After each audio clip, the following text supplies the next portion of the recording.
In one corner of my grandma's living room stood a lamp that was almost never turned off.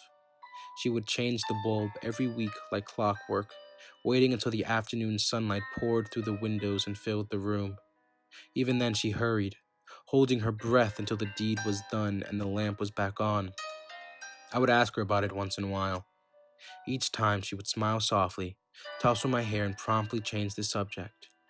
I didn't learn the truth until I was 13, the first time I turned off the lamp. I just wanted to see what would happen. Grandma screamed when she walked into the darkened living room, a plate of cookies falling from her hands and crashing to the floor. I could hear her praying under her breath as she raced to turn the light back on. Tears were shining in her eyes when she turned to me, her lips pressed thin. Without warning, she slapped me hard across the face. Grandma had never so much as raised her voice before, and I was too shocked to cry. She cried enough for both of us, gathering me up in her arms and begging for my forgiveness. With her face buried in my shoulder, she finally told me about the lamp. It was a ghost light, she said. Ever since she and my grandpa had bought the house, back when they first arrived in America, the spirits of the dead had plagued her. Only when her burden threatened to drive her mad did she ask Grandpa for help. She had expected him to laugh her out of the house, but he had surprised her by nodding gravely. It was he who had first lit the ghost light, and as long as that beacon burned through the darkness, she had never seen another spirit. I stopped visiting my grandma after that.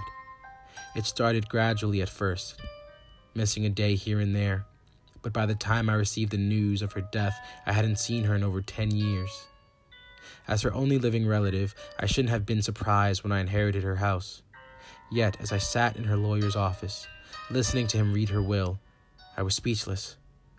I had a difficult time paying attention after that, absorbed as I was with the business of remembering. So much love had filled those walls, so many happy memories. As I thought of my tiny, sterile apartment in the city, I quickly made my decision. I was almost overwhelmed by emotion as I walked through the front door. Everything looked exactly as I remembered it from my childhood. Houseplants still cluttered the windowsills, decorative bird plates still hung on the walls, and the ghost light still burned in the living room. Seeing the old lamp sent a chill down my spine. I froze in my tracks, the smile fading from my lips, and I couldn't help but think of the night Grandma had slapped me so many years ago. I had told my mother about the ghost light the next day, but she had dismissed it as simple old-world superstition.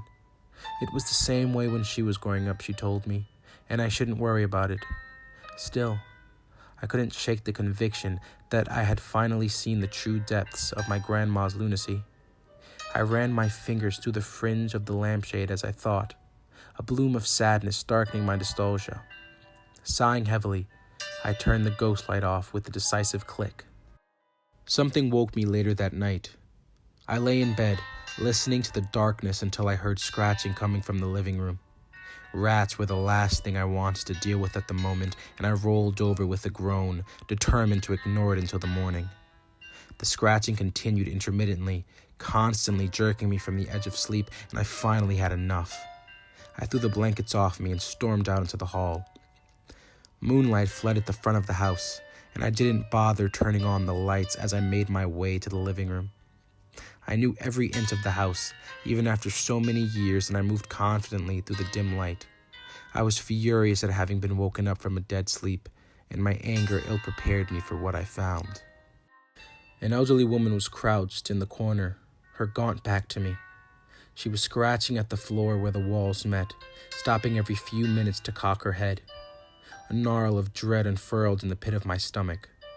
I had no idea how this woman had gotten into my house, and though it was obvious she needed help, it took me some time to summon the courage to approach her. My hand shook as I reached out to gently squeeze her shoulder. I meant to ask her where she lived, who her caretaker was, but the words were driven from my mind when she turned and I saw her face. Her eyes were solid black, bottomless pits that didn't reflect the moonlight. Her jaw hung impossibly open, unhinged, and the dark tunnel of her mouth spiraled down into her throat. I had a moment to realize who she was, to recognize the familiar map of wrinkles on her face, the curls of wispy hair. Then my grandma screamed. I shrieked, stumbling backwards away from the nightmare in the corner.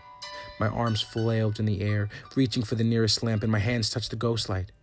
I yanked the chain, filling the room with light, and she was gone. I never turned off the ghost light after that.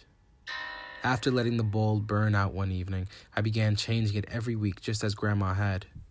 Eventually, I got married, and luckily for me, my wife was tolerant of my strange fixation on the lamp. The light continued to burn, and I lived my life happily enough. But my grandson has been asking about the ghost light recently. Each time he asks, I smile softly, tousle his hair, and promptly change the subject.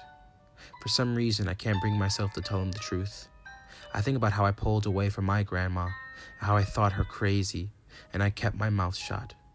I worry, though. I know I won't be around for forever, just as I know he will eventually turn off the ghost light. I worry that he might see me then, twisted and wrong, scratching in the corner.